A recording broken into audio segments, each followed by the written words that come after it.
ಮಾಜಿ ಸಚಿವ ರೇಣುಕಾಚಾರ್ಯ ನೇತೃತ್ವದಲ್ಲಿ ಭದ್ರಾ ಜಲಾಶಯಕ್ಕೆ ಮುತ್ತಿಗೆ. ಭದ್ರಾ ಜಲಾಶಯಕ್ಕೆ ಇಂದು ಮಾಜಿ ಸಚಿವ ರೇಣುಕಾಚಾರ್ಯ ನೇತೃತ್ವದಲ್ಲಿ ರೈತರು ಮುತ್ತಿಗೆ ಹಾಕಿದ್ರು. ಗೆಸ್ಟ್ ಹೌಸ್ನಿಂದ ಕಾಲ್ನಡಿಗೆಯಲ್ಲಿ ಜಲಾಶಯದ ಒಳ ಪ್ರವೇಶಿಸಿದ ರೈತರು ಸರ್ಕಾರದ ವಿರುದ್ಧ ಘೋಷಣೆ ಕೂಗುತ್ತಾ ರಾಜ್ಯ ಕಾಂಗ್ರೆಸ್ ಸರ್ಕಾರಕ್ಕೆ ಚೀಮಾರಿ ಹಾಕಿದ್ರು.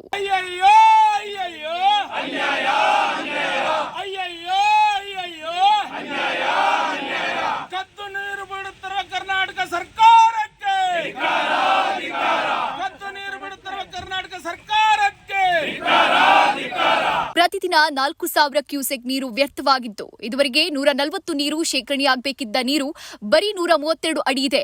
ರೈತರ ಜೀವನದಲ್ಲಿ ಸರ್ಕಾರ ಆಟ ಆಡ್ತಾ ಇದೆ. ಭದ್ರಾ ಜಲಾಶಯ ಶಿವಮೊಗ್ಗ, ಚಿಕ್ಕಮಗಳೂರು, ದಾವಣಗೆರೆ 3 ಜಿಲ್ಲೆಗೆ ಒಳಪಡ್ತಕ್ಕಂಥ ಜಲಾಶಯ. ಇದು ರೈತರ ಜೀವನ.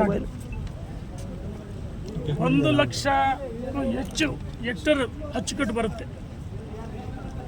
ಭದ್ರಾ ಜಲಾಶಯದಲ್ಲಿ ನಮ್ಮ ಸರ್ಕಾರ ಅಧಿಕಾರದಾಗಿದ್ದಾಗ ಪ್ರತಿ ವರ್ಷ ಜಲಾಶಯ ತುಂಬ್ತಾ ಇತ್ತು. ನಾವೆಲ್ಲ ಚುನಾಯಿತ ಪ್ರತಿನಿಧಿಗಳು, ರೈತ ಮುಖಂಡರುಗಳು, ಸಾರ್ವಜನಿಕ ಬಂಧುಗಳು ಪ್ರತಿ ವರ್ಷ ಸಂತೋಷದಿಂದ ಬಾಗಿನವನ್ನು ಅರ್ಪಣೆ ಮಾಡ್ತಿದ್ವಿ. ದುರದೃಷ್ಟವಶಾತ್ ರಾಜ್ಯದಲ್ಲಿ ಬಿಟ್ಟಿ ಭರವಸೆಗಳು, ಯಾವುದೇ ಕಾರಣಕ್ಕೆ ಅಧಿಕಾರಕ್ಕೆ ಬಂದಂಥ ಕಾಂಗ್ರೆಸ್ ಸರ್ಕಾರ ಭ್ರಷ್ಟಾಚಾರ ಹಗರಣಗಳಲ್ಲಿ ಮುಳುಗಿದಂಥ ಸರ್ಕಾರ. ಬರಗಾಲ ಬಂದು ರಾಜ್ಯದಲ್ಲಿ ರೈತರು ಬಲಿಯಾಗ್ತಿದ್ದಾರೆ. ರೈತರ ಅದೃಷ್ಟವಶಾತ್ ಎಲ್ಲಾ ಕಡೆ ಮಳೆಯಾಗ್ತಿದೆ. ಕಾಂಗ್ರೆಸ್ ಸರ್ಕಾರ ಅಧಿಕಾರಕ್ಕೆ ಬಂದಾಗಲೆಲ್ಲ ಬರಗಾಲ ಆವರಿಸ್ತಿದೆ ಅಂತ ಸರ್ಕಾರದ ವಿರುದ್ಧ ಹರಿಯಾಯಿತು. ವಿರೋಧಿ ಸರ್ಕಾರಕ್ಕೆ, ವಿರೋಧಿ ಸರ್ಕಾರಕ್ಕೆ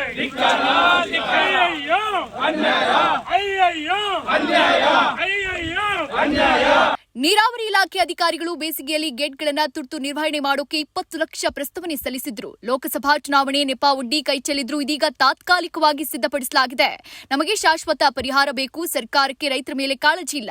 ನ್ಯಾಯದ ರೀತಿಯಲ್ಲಿ ನಿರ್ವಹಣೆ ಮಾಡದೇ ಇದ್ರೆ ಅತ್ಯಂತ ಉಗ್ರ ಹೋರಾಟವನ್ನ ನಮ್ಮ ನಾಯಕರು ಹೇಳಿದಂಗೆ ನಾವು ಇದು ಈ ತಂಡ ಬಹಳ ಸರಿ ಕಳಿಸಿದ್ದಾರೆ. KNNL MD ಒಂದು ಡ್ಯಾಮಿಗೆ ವಿಸಿಟ್ ಮಾಡಿದ್ದಾರೆ. ಆದರೂ ಅಡ್ಮಿನಿಸ್ಟ್ರೇಷನ್ ಆಡಳಿತದ ಬಿಗಿ ಇಲ್ಲ. ಎಲ್ಲರೂ ನೋಡ್ತಾರೆ, ಹೋಗ್ತಾರೆ. ಈಗ ಅವ್ರು ಬಿಗಿ ಇದ್ದಿದ್ರೆ ನೀರು ಯಾಕೆ ಇಷ್ಟು ಪೋಲಾಗೋದು? ಅಧಿಕಾರಿಗಳು ಯಾಕೆ ಇಷ್ಟು ನಿರ್ಲಕ್ಷ್ಯ ತೋರ್ಬೇಕಿತ್ತು? ಅದ್ಯಾರೋ ಆ ಗೇಟ್ ಎತ್ತಿ ಹಂಗೆ ಬಿಟ್ಟಾಕ್ ಹೋಗ್ಬೇಕಿತ್ತು. ಸರ್ಕಾರ ಬರೀ ಗ್ಯಾರಂಟಿ ಹಿಂದೆ ಬಿದ್ದಿದೆ ಅಂತ ತಮ್ಮ ಆಕ್ರೋಶವನ್ನ ವ್ಯಕ್ತಪಡಿಸಿದ್ರು. ಮಾಧ್ಯಮಕ್ಕೆ ವಿಡಿಯೋ ಬಿಡುಗಡೆ ಮಾಡಿ ದುರಸ್ತಿ ಮಾಡಿದೀವಿ, ಪತ್ರಿಕೆಗೆಲ್ಲ ಹೇಳಿಕೆ ಕೊಟ್ಟರು. ಆಯ್ತು, ನಾನು ಕೇಳಕ್ಕೆ ಇಚ್ಛೆ ಪಡ್ತೀನಿ. ಎಮರ್ಜೆನ್ಸಿ ಗೇಟ್ ಇದೆ, ಅದು ಕಾಂಕ್ರೀಟ್ ಹಾಕಿಲ್ಲ. ಎಮರ್ಜೆನ್ಸಿ ಗೇಟ್ ಕಾಂಕ್ರೀಟ್ ಹಾಕಬೇಕು. ಮತ್ತು ಏನು ಡ್ಯಾಮು 100 ಅಡಿ ಮೇಲ್ಪಟ್ಟು ಮಾತ್ರ ರಿಪೇರಿ ಮಾಡಿದ್ದಾರೆ. ನೀರಿನ ಒಳಗಡೆ 100 ಅಡಿ ಇನ್ನೂ ಇದೆ, ಅದನ್ನು ರಿಪೇರಿ, ಲೀಕೇಜ್, ಅದನ್ನು ರಿಪೇರಿ ಮಾಡ್ಯಾರ ಯಾರು? ಶಾಶ್ವತವಾಗಿ ಮಾಡ್ಬೇಕು ತಾನೆ. ನೋಡಿ, ಸರ್ಕಾರ ತಕ್ಷಣ DPRಗೆ ಆದೇಶ ಮಾಡೋಕ್ಕೂ ಟೆಂಡರ್ ಕರಿಬೇಕು. ಏನು 100 ಕೋಟಿ ಆಗುತ್ತೋ 150 ಕೋಟಿ ಆಗುತ್ತೆ. ಯಾವುದಕ್ಕೆ 50-60 ಸಾವಿರ ಕೋಟಿ ಬ್ರಹ್ಮಾಂಡ ಭ್ರಷ್ಟಾಚಾರ, ಎಲ್ಲದರಲ್ಲೂ ಭ್ರಷ್ಟಾಚಾರ ಆಗಿದೆ. ಏನು 100 ಕೋಟಿ ಈ ಸರ್ಕಾರ ಪಾಪರ್ ಆಗಿದೆಯಾ? ಪಾಪರ್ ಸರ್ಕಾರ ತಪ್ಪಾಗಲ್ಲ. 100 ಕೋಟಿ ಕೂಡ ಕಾಣ ಇಲ್ಲ. ಶಾಶ್ವತವಾಗಿ 100 ಅಡಿ ಒಳಗೆ ಏನು ನೀರು ಕೆಳಗಿರ್ತಾರೆ, 100 ಅಡಿ ಇದೆ, ಆ ಸ್ಟೋರೇಜ್ ಇರ್ತಾರೆ, ಅಲ್ಲಿ ರಿಪೇರಿ ದುರಸ್ತಿ ಮಾಡಬೇಕು. ಮತ್ತು ಏನು ತುಂಗಾ ಭದ್ರಾ ಮೇಲ್ದಂಡೆಗೆ ನೀರು ಕೊಡಬೇಕಂದ್ರೆ ಹಿಂದೆ ನಮ್ಮ ಸರ್ಕಾರ ಇದ್ದಾಗ, ಯಡಿಯೂರಪ್ಪ ಉಪಮುಖ್ಯಮಂತ್ರಿ ಇದ್ದಾಗ ಕೃಷ್ಣಾದಲ್ಲಿ ಅವೆಲ್ಲ ಸೇರಿ ನಿರ್ಣಯ ಮಾಡಿದ್ವಿ. ತುಂಗಾದಿಂದ 22 TMC ನೀರು ಕೊಟ್ಟರೆ ಮಾತ್ರ ಅಪ್ಪರ್ ಭದ್ರಕ್ಕೆ ನೀರು ಕೊಡಕ್ಕೆ ಸಾಧ್ಯ. ಮುಂದಿನ ದಿನಗಳಲ್ಲಿ ಶಾಶ್ವತವಾಗಿ ಜಲಾಶಯದ ಸಂಪೂರ್ಣ ಕಾಮಗಾರಿಯನ್ನ ನಡೆಸಲಿ. ಇಲ್ಲದಿದ್ದರೆ ಈ ದಿನ ಸಾಂಕೇತಿಕವಾಗಿ ಹೋರಾಟ ನಡೆಸಲಾಗಿದೆ. ಮುಂದಿನ ದಿನಗಳಲ್ಲಿ ಸಾವಿರಾರು ರೈತರೊಂದಿಗೆ ಹೋರಾಟ ನಡೆಸ್ತೀವಿ ಅಂತ ಸರ್ಕಾರಕ್ಕೆ ಎಚ್ಚರಿಕೆ ಕೊಟ್ಟರು. ಇದು 20 ಲಕ್ಷಕ್ಕೆ, ಇದು 20 ಲಕ್ಷಕ್ಕೆ, 20 ಲಕ್ಷಕ್ಕೆ.